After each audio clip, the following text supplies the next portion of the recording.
So now let's come to Internet Control Message Protocol or the ICMP protocol, right? So ICMP protocol को कहाँ use करते हैं? Basically, ICMP protocol is the protocol which we use when we do a ping, right? Ping करते हैं हम लोग बहुत regularly. एक और चीज हम जो करते हैं ट्रेसर्ट या फिर ट्रेस रूट, अगर आप लिनक्स यूज कर रहे हो तो उस टाइम पे भी जो प्रोटोकॉल हम यूज कर रहे होते हैं ना, that is this ICMP protocol. So basically ये एक सपोर्टिंग प्रोटोकॉल है आईपी सूट का. इसका मतलब ऐसा, इसका मीनिंग यही है कि it does not have any functionality like कि कोई डेटा वगैरह फेच करने में या फिर कोई कनेक्शन बिल्ड करने में आपको नहीं डायरेक्टली हेल्प नहीं कर रहा. बट ये एक सपोर्टिंग प्रोटोकॉल है. इससे आप काफी सारी चीजें चेक कर सकते हो कि जो सामने तरफ मशीन है जिसके साथ आप कम्युनिकेट करना चाह रहे हो वो मशीन एक्टिव है या नहीं है, राइट. फिर जो ट्रेसर्ट वगैरह हम डिस्कस कर रहे हैं कि क्या पाथ यूज करता है जो डेटा पैकेट जब आप कोई भी वेबसाइट को एक्सेस करते हैं या फिर कोई भी आप आईपी एड्रेस पे कुछ मैसेज एक्सचेंज कर रहे हो तो उस टाइम पे वो जो डेटा पैकेट्स है वो क्या पाथ यूज करते हैं, मतलब हम कितने कितने राउटर से होते हुए जा रहे हैं. वो सारी चीजें अगर आपको चेक करना है तो उसके लिए आप यूज करते हो ICMP. It is used by network devices to send error message and operational information as well, obviously. तो इसकी जो यूजर्स हैं या फिर इसकी जो एप्लीकेशंस है, तो फर्स्ट वन इज पिंग जो कि ICMP के इको रिक्वेस्ट और रिप्लाई मैसेजेस को यूज करता है. तो हम देखने वाले हैं अभी कि ICMP में क्या अलग अलग तरीके के रिक्वेस्ट वगैरह होते हैं या क्या अलग अलग टाइप के मैसेजेस हम सेंड कर सकते हैं. एंड देन ट्रेस रूट आता है या फिर ट्रेसर्ट भी कहते हैं विंडोज में उसको, which uses the ICMP time exceeded messages to trace the route packets. तो अभी हम देखने वाले कि एग्जैक्टली क्या क्या चीजें हो रही होती है ICMP यूज करके, right. So let's go ahead. Basic basic अगर आइडिया लगाना हो तो ICMP में जो सबसे कॉमनली यूज पिंग जो एप्लीकेशन है वहाँ पर हम क्या कर रहे होते हैं, हम एक इको रिक्वेस्ट भेजते हैं जिसका एक इको रेस्पॉन्स आ रहा होता है क्लाइंट के पास. सो अभी ICMP का पैकेट को हम अच्छे से समझते हैं, राइट. इसका जो हेडर होता है 32 बिट्स का है यहाँ पे जिसका हेडर है. यार पहले तो 0 to 8 बिट हम डिफाइन करते हैं कि किस टाइप का रिक्वेस्ट हम सेंड कर रहे हैं. मैंने अभी ऑलरेडी बताया ना कि ICMP में अलग अलग टाइप्स के रिक्वेस्ट है जो हम सेंड कर रहे होते हैं. तो पहले 8 बिट्स में पता चलता है कि जो रिक्वेस्ट हम कर रहे हैं वो किस टाइप का है. आफ्टर दैट 8 to 16 में उसका एक कोड होता है जो बेसिकली सब टाइप डिफाइन कर रहा होता है. उस टाइप के अंदर अगर कुछ सब टाइप्स है तो उस केस में वो बताएगा. After that there is a checksum. Checksum is for error checking and maintaining the integrity, you all know. And finally जो कंटेंट जाता है उसमें, राइट. कंटेंट वेरी करता है ICMP टाइप को ऊपर डिपेंड करता है. पर कंटेंट यूजुअली बहुत ज्यादा बड़ा कोई कंटेंट नहीं जा रहा होता, राइट. बहुत स्मॉल कंटेंट्स होते हैं. अभी अगर आपको टाइप्स के बारे में थोड़ा और डिटेल में जानना है तो आप यहाँ पे जाके पढ़ सकते हो. काफी अच्छे से एक्सप्लेन किया हुआ है कि क्या क्या टाइप्स है, राइट. कौन से कोड का क्या मीनिंग है. तो using this and Wireshark you can actually very practically understand कि क्या होता है, राइट. सो अभी ICMP का जो पैकेट है ना वो कुछ इस तरीके से दिखता है. I hope it is readable to you. So ICMP के हेडर को अगर आप ओपन करते हो सबसे पहले तो आपको टाइप यहाँ पे लिखा हुआ आएगा. Type 8 is the echo request, right. और पिंग के लिए हम यूज करते हैं यूजुअली, राइट. इको रिक्वेस्ट और पिंग. उसके बाद उसका जो कोड है 0 है, कोई सब टाइप नहीं है उसका. उसका एक चेकसम है, अभी करेक्ट है या नहीं है वो वायरशार्क बाय डिफॉल्ट बताता है. ये वायरशार्क की फीचर है, राइट. चेकसम का स्टेटस गुड है वो भी यूज करिए. आफ्टर दैट की क्या सीक्वेंस है, राइट. कौन से सीक्वेंस में गया वो packet. And then finally data आता है. यहाँ पे डेटा है 64 बाइट्स का. सो जनरली बहुत छोटा होता है, सिर्फ अंडर 100 बाइट्स में होती है जो जनरली ICMP के जो नॉर्मल यूज केसेस होते हैं, राइट. पिंग वगैरह हो गया, ट्रेसर्ट हो गया, 64 बाइट्स का ही होता है यूजुअली. सो अभी देखते हैं एक application of ICMP which is the ping command, right. So ping एक कंप्यूटर नेटवर्क एडमिनिस्ट्रेशन के लिए यूज होने वाली चीज है, राइट. हमें अगर चेक करना है कि हम किसी मशीन को मैसेज कर रहे हैं या फिर कनेक्ट करके हम कनेक्ट करने का ट्राई कर रहे हैं और कभी कभी होता है ना कि नहीं हो रही कनेक्ट या फिर रिप्लाई नहीं आ रहा, नेटवर्क स्लो है, हम क्या करते हैं, हम पिंग करके देख लेते हैं कि वो मशीन जो है वो उस साइड पे अवेलेबल है भी या नहीं. मान लो आपको SSH करना है, आप SSH कर रहे हो उस मशीन पे, आप लॉगिन करने का ट्राई कर रहे हो, कुछ कुछ तो एरर आ रहा है, आपको पता नहीं लग रहा है एरर से. तो आप क्या करोगे, आप पिंग करोगे उस पर्टिकुलर आईपी एड्रेस पे. कोई रेस्पॉन्स अगर आता है पिंग का, so in that case it means all good, connection set है. मे बी आपसे पासवर्ड गलत जा रहा है. तो इसका जो सिंटैक्स होता है ना पिंग कमांड के लिए, आप पहले लिखते हो ping, after that IP address of the target device. So अभी एक बार देख लेते हैं कि अगर हम पिंग करते हैं तो एक्चुअली में क्या आता है, उसका रिस्पॉन्स कैसे होता है ना. सो इस एक आईपी एड्रेस पे पिंग करते हैं.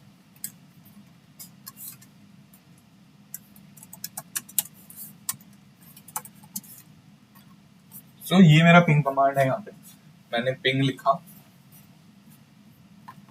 And then the IP address, simple, right. उसके बाद मुझे कुछ मैंने पिंग किया इसको with 32 bytes of data, 32 bytes of data मैंने सेंड किया उसको एक एक पिंग रिक्वेस्ट में, और मैंने उसको ऐसे 4 रिक्वेस्ट सेंड करे, राइट। और यहाँ पे उसका रिस्पॉन्स आया, रिप्लाई आया उस मशीन के एंड से, वहां से भी 32 बाइट्स ऑफ डेटा वापस आया, राइट। सो ऐसे हमें पता चलता है कि अगर सारे पैकेट सेंड हो रहे हैं और सारे रिसीव भी हो गए, कोई पैकेट लॉस नहीं है, तो that means the connection between you and your target machine is set, right. अभी यहाँ पे कुछ और डिटेल्स भी हमें दिख रहे हैं, राइट। जैसे ये तो आईपी एड्रेस हो गया, दैट्स फाइन, हम समझ गए। ये बाइट्स में है कि कितना बाइट ऑफ डेटा हमने ट्रांसफर किया, उस एंड से कितना बाइट्स आया है। उसके बाद एक टाइम है और एक टीटीएल वैल्यू है, राइट। सो अभी ये जो टाइम है ना, इसको हम आरटीटी भी बोलते हैं, which stands for round trip time. So round trip time का मतलब क्या होता है ना, जब एक डेटा पैकेट A से B में गया, so वो A से B में गया एंड फिर B से वापस जब A में आया, so इस पूरे ट्रिप में जो उसको टाइम लगा ना, that is called as round trip time. एक राउंड ट्रिप ले लिया उसने A to B and then back to A, और वो टाइम जो लगा है वो है 12 ms, 12 milliseconds का। And then there is another value which is known as the TTL value. So अभी TTL value का मतलब क्या है? TTL मतलब time to live or life, whatever you say, right? So इसमें क्या होता है, अभी मान लो आपका एक पॉइंट है A, आपका एक मशीन है, ये B मशीन है आपके पास, राइट। अभी जब A से B में आप पैकेट सेंड कर रहे हो ना, बीच में यहाँ पे एक राउटर आया, एक और राउटर है, फाइनली एक और राउटर है, एंड देन ये गया B पे, राइट। सो अभी मान लो यहाँ पे एक और प्रॉब्लम क्या आ गई कि ये कनेक्शन तो है, बट एक कनेक्शन ऐसा हो रखा है जिसकी वजह से ना ये जो है ना घूम गया ऐसे, और मे बी ये कनेक्शन है नहीं यहाँ पे। सो अब क्या होगा, जब आप A से B मान लो R1, R2, R3, right. Now for some reason आपका पैकेट यहाँ तक गया, करेक्ट है, इसके आगे हॉप किया, सो ये जो एक बार गया ना A to R, it is known as hop. So ये जो है फर्स्ट हॉप हुआ, राइट, फर्स्ट हॉप हुआ। सेकंड हॉप में क्या हुआ, R1 से ये चला गया R2। सो ये टर्म्स बहुत ज्यादा टेक्निकल है and very easy to understand and very important as well. So A to R1 जब वो गया, मतलब एक बार जब वो एक डिवाइस से दूसरे में गया, so that is called a hop. First hop लिया, सेकंड हॉप लिया, बट अब R2 से there is some kind of misconfiguration, कुछ तो वहां पे गलत है जिसकी वजह से R2 से वो वापस आ गया, सपोज R2 से वापस आ गया R1 में। अब ये पैकेट दोबारा R2 जा रहा है, दोबारा R1 जा रहा है। तो ये जो प्रॉब्लम है ना, ये तो पैकेट यहीं पे घूमता घूमता रह गया, ना वो B के पास पहुंचा, ना A को वो बता रहा है कि वो B के पास पहुंच नहीं पा रहा। A को लग रहा है कि पैकेट जा रहा है, जा रहा है, जा रहा है, B को लग रहा है कि पैकेट आएगा, B को तो फिर पता ही नहीं है, बट पैकेट एक्चुअली यहीं पे गोल गोल घूमता रहेगा, राइट। सो ये जो प्रॉब्लम है ना, इसे हम पैकेट लॉस कह सकते हैं। पैकेट लॉस तो नहीं है, ये प्रॉब्लम जो है इसमें क्या है, पैकेट आपका पहुंच नहीं रहा डेस्टिनेशन में और ये घूमता ही रहेगा, सो आपका नेटवर्क बैंडविड्थ भी खा रहा है वो। सो इस प्रॉब्लम को सॉल्व करने के लिए हमारे पास एक वैल्यू होता है TTL वैल्यू। इसमें डिफाइन क्या होता है ना कि ये जो हॉप्स है, ऐसे कितने हॉप्स ले सकता है पैकेट। अभी मान लो कि मैंने जो हॉप्स है उसको सेट कर दिया है 4 पे। सो फर्स्ट हॉप लिया, जो ये वैल्यू है यहाँ से माइनस हो गया, हर हॉप के साथ एक एक नंबर माइनस होगा, 4 - 1 यहाँ पे आया तो 3 है, फाइन। आगे गया 2 हो गया, वापस जब यहाँ पे आएगा तो इट्स 1, क्योंकि एक एक माइनस हो रहा है, राइट, हर हॉप के साथ। अब जब वापस ही यहाँ पे आएगा ना, तो यहाँ पे वो 0 हो गया। तो राउटर क्या देखेगा कि इसकी तो हॉप काउंट या फिर TTL वैल्यू 0 हो गई है, तो अब ये आगे नहीं जा सकता, तो अब क्या करेगा, पैकेट को ड्रॉप कर देगा। तो इससे क्या होगा, ये बार बार जो ये रिट्रांसमिट हो रहा है, ये बार बार घूम रहा है, वो नहीं होगा। आपको पता चल जाएगा सर्टेन ड्यूरेशन के बाद कि आपकी पैकेट वहां तक पहुंची है या बीच में कहीं खो गई है, right. So this is the use of this TTL value, और इसकी और भी एक बहुत इंपॉर्टेंट एप्लीकेशन है जो हम आगे कवर करने वाले हैं।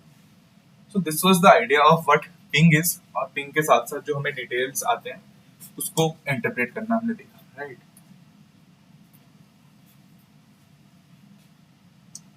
सो सेम चीज मैंने यहाँ पे भी डिफाइन किया है कि it refers to the number of hops a packet is set to exist inside a network before it is discarded by a router. मतलब भैया कितने हॉप्स वो ले सकता है जिसके बाद राउटर उसको डिस्कार्ड कर देगा उस पैकेट को। तो हर पैकेट जब पास करेगा एक राउटर से उसका टीटीएल वैल्यू हम लोग 1 से माइनस करेंगे एंड जब भी 0 हो जाएगा उस पैकेट को हम डिस्कार्ड कर देंगे। And here we have the round trip time और आरटीटी। सो ये कुछ नहीं है, पिंग जो मैंने आपको करके दिखाया the same thing is here, मैंने लिनक्स में किया था। सो नाउ लेट्स सी कि आईसीएमपी की जो रिक्वेस्ट है उसका रिस्पांस है उसको वायरशार्क में एक बार चेक कर लेते हैं। सपोज हम लेते हैं पिंग का एग्जांपल ले लेते हैं, right. So here we I only have 8 packets, right. तो यहाँ पे क्या हो रहा है, ये सोर्स आईपी एड्रेस है, डेस्टिनेशन है, उसको जा रहा है पिंग, एंड जो रिक्वेस्ट का टाइप है which is it is ping request. तो हम देख सकते हैं यहाँ पे टाइप है 8, इको रिक्वेस्ट है, कोड 0 है, कोई सब टाइप 0 है इसका, कोई सब टाइप नहीं है इसका। Then the checksum is there, right. उसके बाद डेटा में भी यहाँ पे एक ABCDEFGH, राइट, ए से लेकर के MNOP, राइट, कुछ लिखा हुआ है। बट क्योंकि यहाँ पे बस हमें मैसेज भेजना था कि चेक करने के लिए कि मैसेज मशीन है या नहीं, तो उसके बाद उसका अगला जो है पैकेट है वो रिस्पॉन्स आया है फ्रॉम दैट अदर मशीन। और यहाँ पे आप देख सकते हो कि इसका टाइप 0 है because it's a reply type. पहले क्या था, हमने रिक्वेस्ट करा, यहाँ पे हमने क्या किया, हमने रिप्लाई किया है, एंड यहाँ पे अलग चेकसम है, और यहाँ पे बता भी रहा है कि कौन से फ्रेम में रिक्वेस्ट किया था और कौन से फ्रेम में रिस्पॉन्स था, रिस्पॉन्स का टाइम क्या था 0.582 ms, राइट। तो ये सारी डिटेल्स हमें यहाँ पे दिख रही है।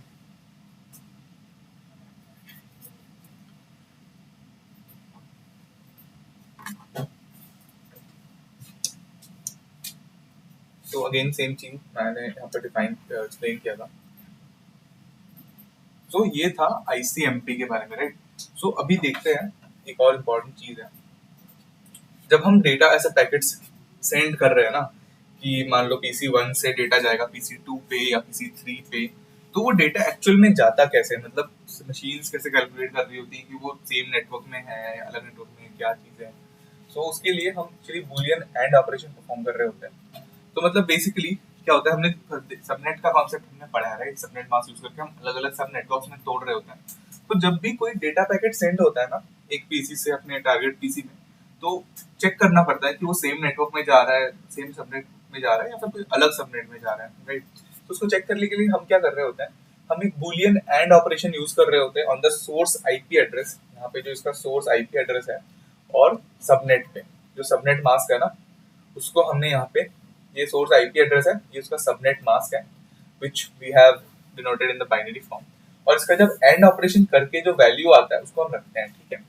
After that what we do, जो सोर्स आईपी, जो उसके बाद हम क्या करेंगे कि जो हमारा डेस्टिनेशन का आईपी एड्रेस है और जो सोर्स का सबनेट मास्क है, हम उन दोनों को चेक कर रहे होंगे। सोर्स का सबनेट मास्क है and here we have the destination IP address, उनका हमने बूलियन एंड ऑपरेशन किया एंड एक ऑपरेशन, एक वैल्यू निकली। आफ्टर दैट हम मैच कर रहे होंगे कि ये दोनों वैल्यू सेम है या अलग है, राइट। अगर तो ये दोनों वैल्यू सेम है तो मुझे पता चल गया कि ठीक है, जो मेरा टारगेट डिवाइस है, जो मेरा रिसीवर है, वो बेसिकली मेरे साथ सेम सबनेट वर्क में है, तो मैं सीधा उसको स्विच के थ्रू या हब के थ्रू जो भी वहाँ पे कनेक्शन है वहाँ पे मैं भेज सकता हूँ, राइट। तो उसके लिए क्या करता है, एक आर्प रिक्वेस्ट भेजता है कि उसका फिजिकल एड्रेस मिल जाए एंड देन डायरेक्टली उसको डेटा ट्रांसफर हो जाता है, राइट। पैकेट में इंसुलेटेड रहता है, right. Source and destination MAC address रहते हैं। अभी आर्प रिक्वेस्ट वो ब्रॉडकास्ट कर रहा है, अगर उसके पास नहीं होगा डेस्टिनेशन का MAC address, then in that case उसको, जैसे कि यहाँ पे सोर्स का मैक एड्रेस है, डेस्टिनेशन का आईपी है, सोर्स का आईपी है बट डेस्टिनेशन का मैक एड्रेस नहीं है मेरे पास, उसके लिए मैं आर्प प्रोटोकॉल यूज कर रहा हूँ। ब्रॉडकास्ट किया मैंने रिक्वेस्ट, दोनों पीसीज में गया, जिसको पास है उसका करेक्ट मैक एड्रेस, उसने रिस्पॉन्ड किया, जैसे ही मैक एड्रेस यहाँ पे लग गया, राइट, पैकेट कंप्लीट है, तो डेटा ट्रांसफर हो गया, right. Now let's consider that the devices on the network have enabled promiscuous mode. तो promiscuous mode क्या होता है ना? It's a mode that causes the NIC to pass all the traffic it receives to the CPU rather than passing only the frames that are controlled. So इसको हम और अच्छे से समझेंगे जब हम वाईफाई के बारे में पढ़ेंगे, वहाँ पे promiscuous mode का यूज हम लोग और अच्छे से देखने वाले हैं। सो बेसिकली यहाँ पे क्या हो रहा है ना, यहाँ पे जो डेटा है उसको हम ब्रॉडकास्ट कर रहे होते हैं यूजिंग अ हब। इस पर्टिकुलर सेटअप में हम वो देख रहे हैं। तो डेटा पैकेट को हमने ब्रॉडकास्ट किया वाया हब, तो सबके पास गया। अब जिसके पास वो डेटा, जिसके लिए था वो डेटा, उसने चेक किया कि हाँ ये मैक एड्रेस मेरा है, मेरे लिए है, तो उसने उसको एक्सेप्ट किया एंड देन उसका जो भी रिस्पॉन्स है, एक्नॉलेजमेंट है, वो उसने सेंड किया। That's the basic idea that we have done here. So अभी यहाँ पे जब अगर स्विच कर रहे होते हैं, तो स्विच यूज करने के टाइम पे हम यूज कर रहे होते हैं मैक एड्रेस टेबल या फिर स्विचिंग टेबल। जैसे हब यूज कर रहे हो अगर आप, तो हब के केस में क्या है कि डेटा जो पैकेट है वो हर जगह चला जाएगा, हब ब्रॉडकास्ट कर रहा है। बट अगर हम स्विच यूज कर रहे हैं, तो स्विच यूज करते टाइम हम स्पेसिफिक डिवाइस पे जाते हैं। वो स्पेसिफिक डिवाइस पे कैसे जाएगा, एक स्विच में आपके पास ऐसा एक टेबल होता है जिसको स्विचिंग टेबल भी बोलते हैं, मैक एड्रेस टेबल भी बोलते हैं। वहाँ पे IP address to MAC address mappings वगैरह सारी होती है। Using that, you basically send it to the specific device. अभी आ जाता है, चलो आपका ना दो अलग अलग सब नेटवर्क है, जैसे मैंने सबनेट्स का हमने डिस्कस किया था। ये एक सबनेट है ए, ये एक सबनेट है बी। तो उस केस में कैसे पता चलता है सिस्टम को कि मुझे राउटर के पास भेजना है, उसके बाद अलग सबनेट में जाना है, या फिर यहाँ से मुझे आर्प निकाल के भेजना है, राइट? तो उसके लिए क्या होता है ना, सेम बूलियन ऑपरेशन हम कर रहे होते हैं जैसे स्टेप 1 और स्टेप 2 पहले किया था हमने। Source IP, source subnet, destination IP, source subnet. इन दोनों की वैल्यू जब मैंने मैच करने गया, मैंने देखा यहाँ पे मैच नहीं हो रही है। सो दैट मीन्स कि ये जो मेरा सोर्स डिवाइस है वो एक दूसरे सब नेटवर्क का पार्ट है। तो उस केस में मैं क्या करूंगा, मैं राउटिंग टेबल को यूज करूंगा। राउटर के पास जाएगा, राउटिंग टेबल यूज करूंगा मैं, and then the data will be transferred there. यहाँ पे वही चीज हमने मेंशन करी है, right? So this is how a routing table look like.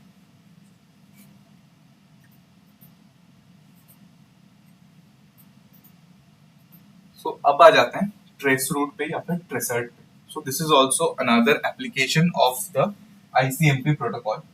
इसको हम नेटवर्क डायग्नोस्टिक टूल भी कहते हैं, because it displays the possible routes and the measures and measures the transit delays. मतलब to understand in a very simple way, इतना definition में जाने का जरूरत नहीं है हमें, राइट? सो मान लो ये मेरा एक पीसी है क्लाइंट का, से नेम इट P1। यहाँ पे कहीं तो एक वेब सर्वर है, लेट्स नेम इट P2। अभी ये जो P1 है, P1 से ये P2 को जब वो एक्सेस करेगा, सपोज उसको कोई भी वेबसाइट ओपन करनी है, उसका सर्वर यहाँ पे P2 पे पड़ा हुआ है, राइट? और वो P1 पे वो सर्वर दिखेगा। तो जब वो डेटा आएगा, वो डेटा किस पाथ के थ्रू जा रहा है वहां पे सर्वर तक, एंड देन वो कैसे आ रहा है, उसको अगर मुझे ट्रेस करना हो, एक आइडिया लगाना हो कि कौन से आईपी एड्रेसेस पे हॉप करते हुए कितने हॉप्स के बाद वो पहुंचा है वहां, उसके लिए हम यूज करते हैं ट्रेस रूट। वो क्या बताएगा, मान लो बीच में ये राउटर है, एक और राउटर है, तो अगर वो पहले डेटा गया यहाँ से R1 R2, suppose it comes here R3 R4 and then, so ये जो पाथ है ना, ये जो रूट है मुझे निकला, ये मुझे निकाल के देगा tracert command using ICMP protocol. सो इसको यूज करने के लिए हमारे पास कमांड होता है ट्रेस रूट, यूज करते हैं हम लिनक्स सिस्टम्स में। अगर हम विंडोज मशीन्स यूज कर रहे हैं, then we are going to use it as tracert, right? उसके बाद हम क्या करने वाले हैं, हम target domain and IP. So let's just check it out. So tracert काम कैसे करता है, ट्रेसर्ट या ट्रेस रूट काम कैसे करता है, राइट? उसको समझते हैं। सो PC1 हमारे पास है, लेट्स जस्ट फर्स्ट चेक कि एग्जैक्टली हो क्या रहा है सिस्टम्स में, राइट? उसके बाद अच्छे से समझ में आएगा। सो इसी वाले आईपी एड्रेस को ले लेते हैं। I think it's mostly Google's IP address. So उसको भी हम एक्चुअली ना, हम एनएस लुकअप से भी हम डीएनएस करते हैं, राइट? हम अगर पिंग करें ना ऐसे,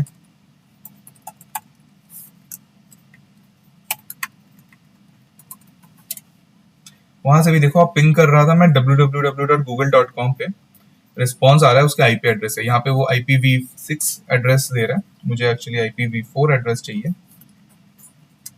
okay, so let's just use the simple ns lookup to get the IPv4 address, और टाइप पे मैं मेंशन ही कर देता हूँ that I want A record or the IPv4. So this is the IPv4 address of google.com I have found, right? तो अब मैं क्या करूंगा, ट्रेसर्ट यूज करूंगा to trace the route or trace the pathway, right? So tracert and after that IP address, very simple. जैसे ping ने किया था ना, tracert and then ping and then the IP address. यहाँ पे भी tracert and then IP address. So now let's see what happens. So ये calculate कर रहा है कुछ तो, for that this IP and then that again उसके बाद एक और hop पे गया, है ना? And it keeps going on, right? So ये था मेरा पहला hop, then the next hop, उसके बाद एक और हॉप आया. तो ऐसे करते करते finally it will reach its target IP address. You can check that out. So finally जो है, जो लास्ट आईपी एड्रेस है वो है हमारे रिसीवर का और डेस्टिनेशन का, जहाँ पे हम चेक कर रहे हैं कि कहाँ जो हमारा डेस्टिनेशन है, राइट? सो नाउ मान लो मुझे चेक करना है कि ये जो आईपी एड्रेस है, मुझे देखना है कि ये ट्रैफिक कहाँ कहाँ होके गई है. तो मैं यहाँ से एक आईपी एड्रेस उठाता हूँ, कॉपी करता हूँ. So there is a very good tool, right, who is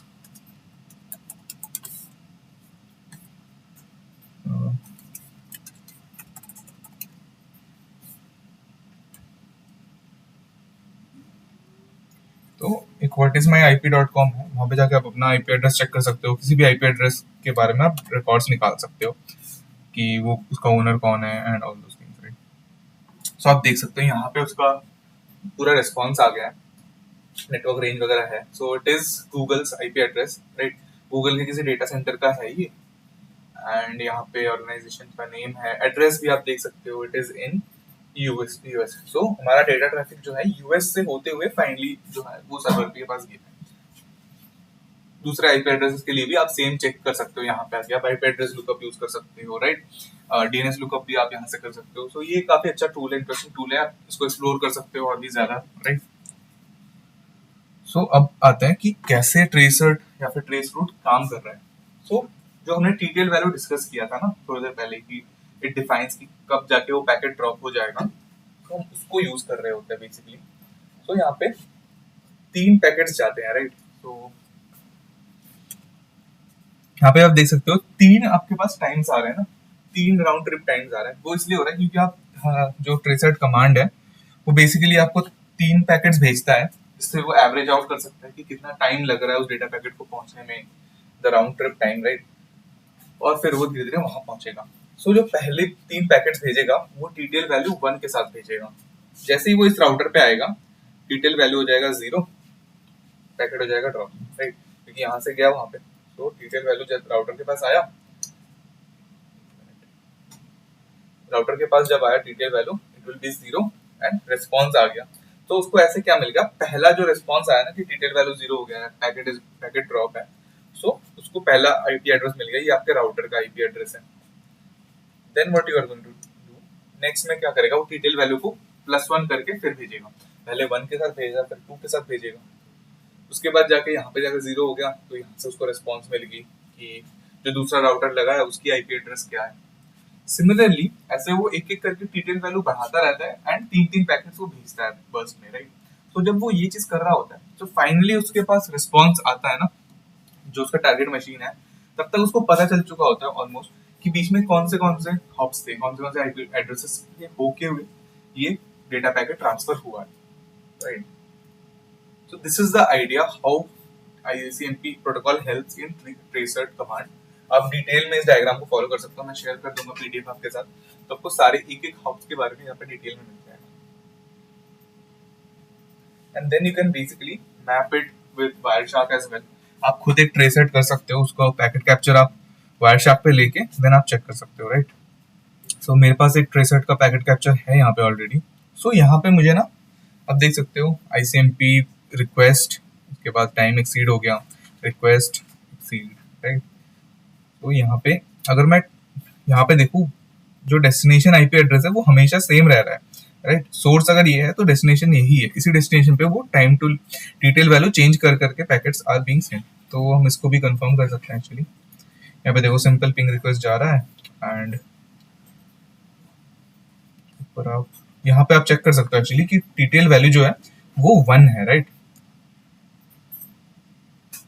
तो इसको अगर मैं थोड़ा कम करता हूँ और यहाँ से भी आप वेरीफाई कर दो, पहले टीटीएल वैल्यू 1 के साथ 3 पैकेट्स गए, उसके बाद टीटीएल वैल्यू 2 के साथ 3 गए, फिर 3 के साथ 3 गए। और यहाँ पे जो टीटीएल एक्सीडेड वाला जो मैसेज का जो रिस्पॉन्स आ रहा है ना, उस पे आपको सोर्स आईपी मिल रहा है कि कौन से वाले राउटर पे या कौन से डिवाइस पे जाके आपका टीटीएल 0 हो गया, तो वहां से आपको उसका आईपी एड्रेस मिल जाएगा। एंड बेसिकली इसी चीज को यूज करके हम पूरा राउट को मैप कर सकते हैं। So this is how you can very easily understand these protocols and the networking tools and everything with Wireshark, right? आपको easily दिख जाता है, जो भी मैंने आपको अभी एक्सप्लेन किया वो सारी चीजें आप खुद वैलिडेट कर सकते हो, आप खुद चेक कर सकते हो अपने अंडरस्टैंडिंग को समझने के लिए यूजिंग Wireshark